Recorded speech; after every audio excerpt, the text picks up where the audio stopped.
Okay, तो ये वाले पार्ट में हम बात करने वाले हैं कुछ अदर रेलिवेंट सेक्शंस की जो हमारे काम के हैं, जो बुक में दिए हुए हैं। तो सबसे पहले हम बात करेंगे ड्यूटीज़ ऑफ द ऑडिटर कि एज एन ऑडिटर आपकी क्या ड्यूटी है।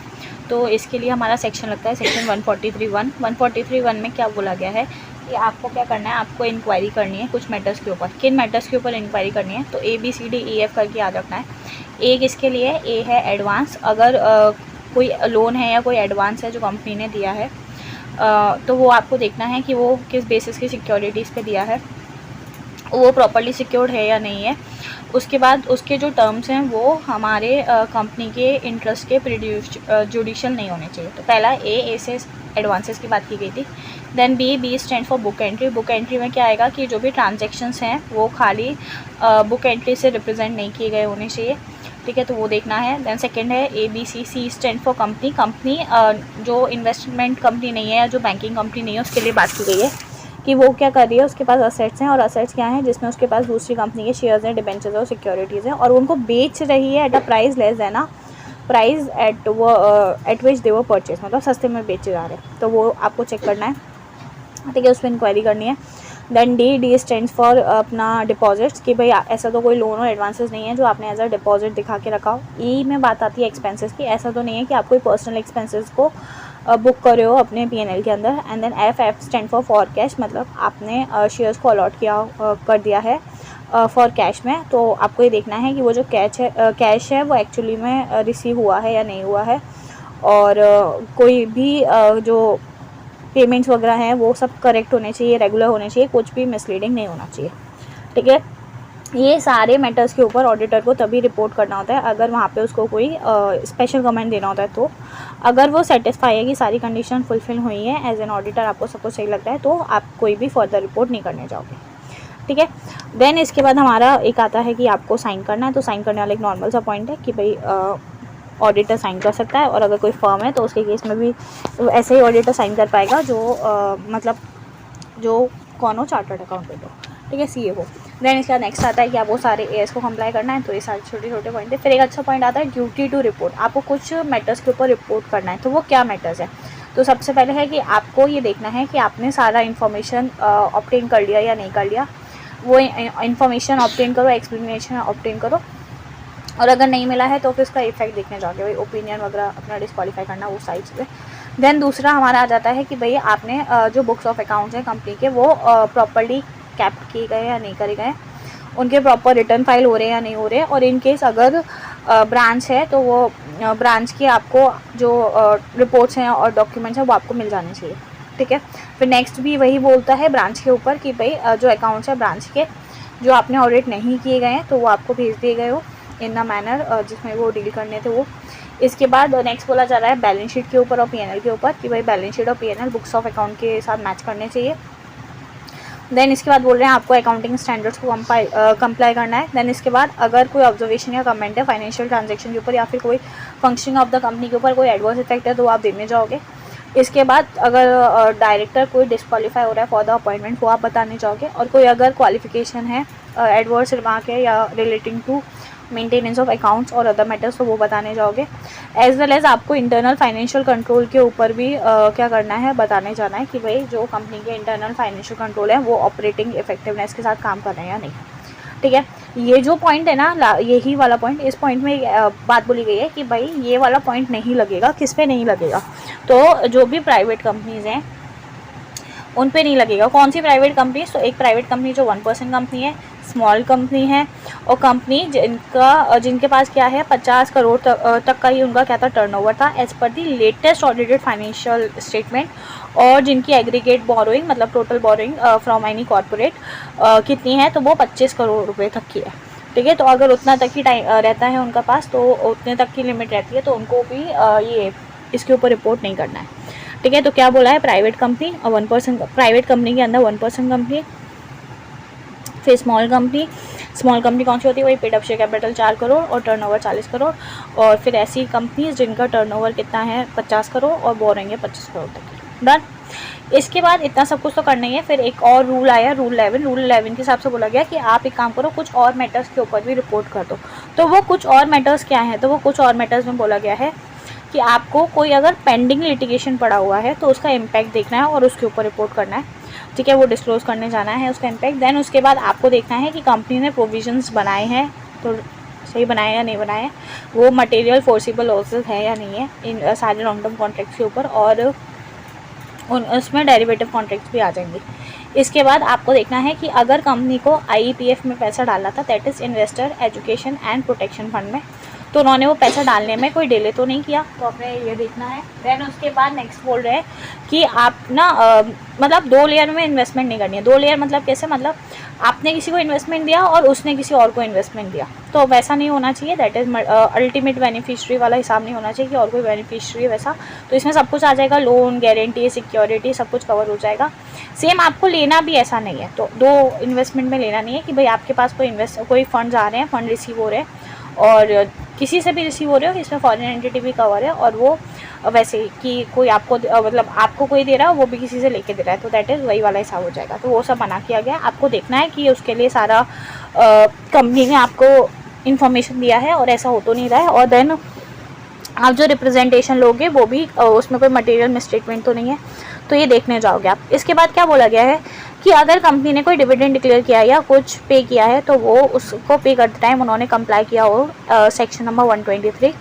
इसके बाद बोल रहे हैं कि अभी क्योंकि ऑडिट ट्रायल वाला पॉइंट आ गया है, तो आपके जो अकाउंटिंग सॉफ्टवेयर है उसमें ऑडिट ट्रायल का फैसिलिटी है या नहीं है, और वो थ्रू आउट द ईयर काम कर रहा था या नहीं कर रहा था, उसको बिल्कुल भी टैम्पर वगैरह नहीं किया जाना चाहिए, और that should be preserve by the company.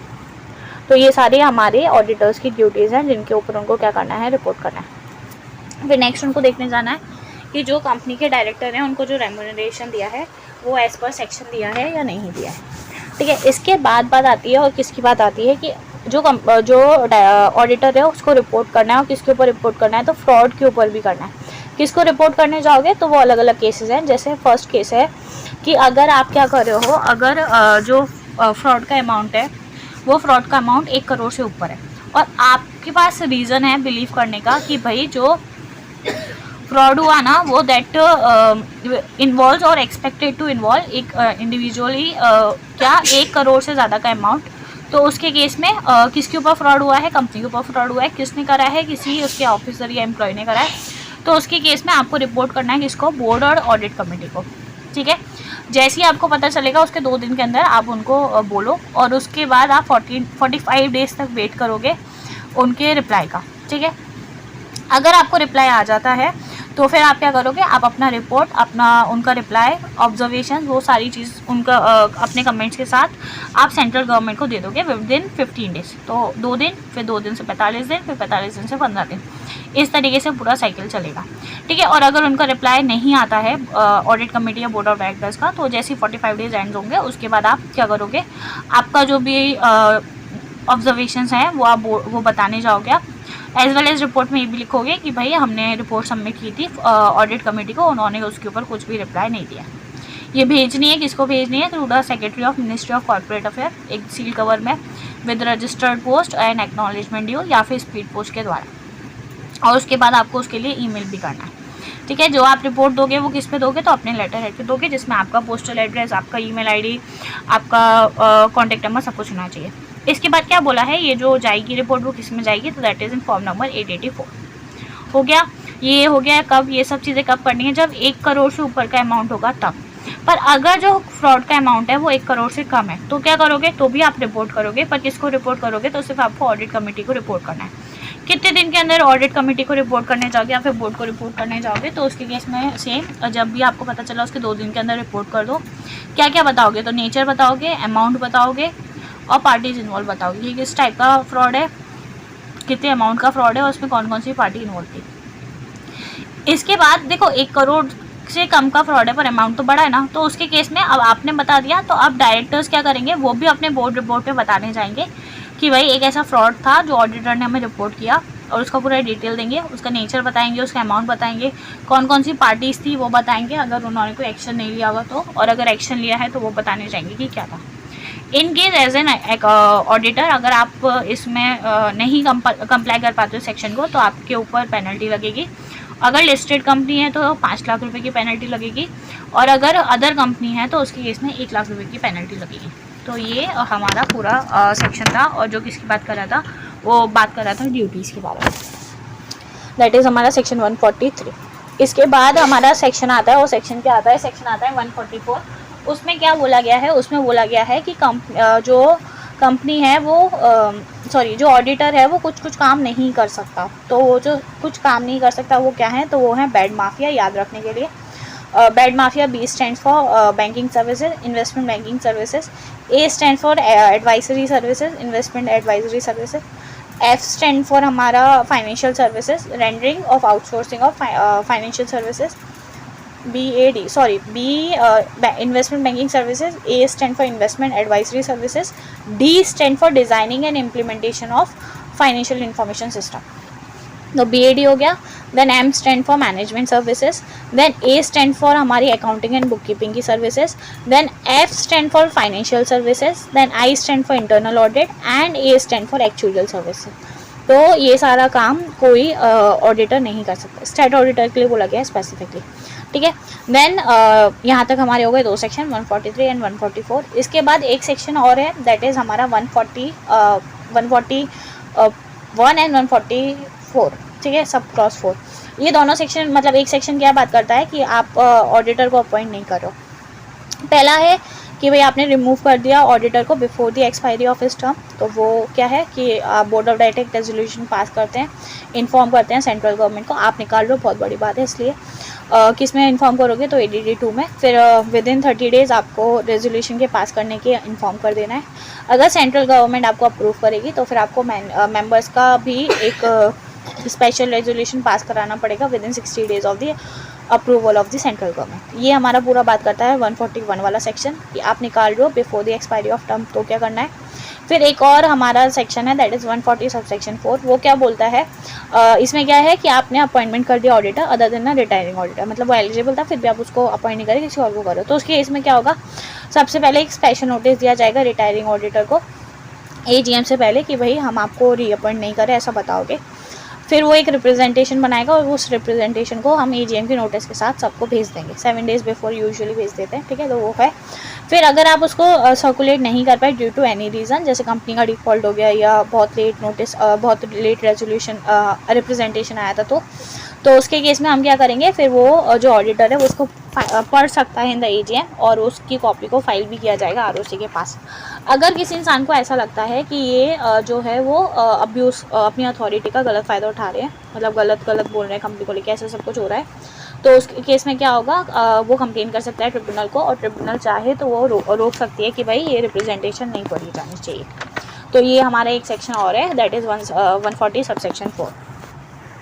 इसके बाद एक एक्स्ट्रा में एक SEBI का LODR में हम लोगों ने पहले पढ़ा हुआ है कि वहाँ पे क्या बोला होता था कि भाई ऑडिटर ने कोई रेजिग्नेशन दिया. ठीक है, जैसे फॉर एग्जांपल ऐसे 705 है, 705 में मॉडिफिकेशन बोला हुआ है कि भाई मॉडिफिकेशन दे सकता है ऑडिटर अपनी ओपिनियन में. ठीक है, तो कब देने जाता है, तो जैसे फॉर एग्जांपल आपके ऊपर लिमिटेशन और स्कोप लगा, तो फिर उसके केस में आप sufficient and appropriate audit evidence नहीं ले पाते हो, तो उसके केस में क्या इंपैक्ट आएगा, दो हो सकते हैं, या तो मटेरियल हो परवेसिव नहीं हो तो आप क्वालिफाई ओपिनियन दे दोगे, और मटेरियल भी और परवेसिव भी है तो उसके केस में आप क्या करने जाओगे, उसके केस में आप विड्रॉ कर लेते हो. ठीक है, पर वहाँ पे विड्रॉ करने के साथ एक पॉइंट और लिखा है, आप विड्रॉ तब भी कर सकते हो अगर if it was possible by law and regulation. तो ऐसी कौन सी सिचुएशन है जिसमें लॉ एंड रेगुलेशन हमें मना कर सकती है, तो वही हमें एक डिस्कस और करना है. तो देखो क्या बोला हुआ है, अगर आपने एक क्वार्टर ख़त्म हो गया और फर्स्ट क्वार्टर ख़त्म होने के, मतलब कोई भी क्वार्टर ख़त्म हो गया और उसके विद इन 40 डेज़ आप क्या कर रहे हो, रेजिग्नेशन दे रहे हो, तो उसके केस में आपकी जिम्मेदारी है कि आप क्या करोगे, आप वो वाले क्वार्टर का रिपोर्ट देख के जाओगे. तो क्वार्टर ख़त्म हुआ, उसके विद इन 45 आप रेजिग्नेशन दे रहे हो, तो वो क्वार्टर का आप रिपोर्ट देख के जाओ, क्योंकि वो क्वार्टर के टाइम पे तो आप थे ना, इसके लिए.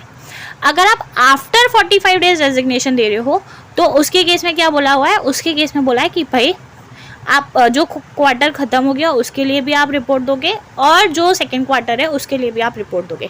तो ये दो हमारे पॉइंट हुए. ठीक है, क्या बोला, एक तो अगर आप विद इन 45 दे देते हो तो खाली फर्स्ट क्वार्टर का रिपोर्ट दो, अगर आप 45 डेज़ के बाद देने जाते हो तो फर्स्ट क्वार्टर और सेकंड क्वार्टर दोनों का रिपोर्ट दो, और अगर आपने किसी ईयर के 3 क्वार्टर का रिपोर्ट दिया है तो आप 4th क्वार्टर का भी रिपोर्ट दे के जाओ.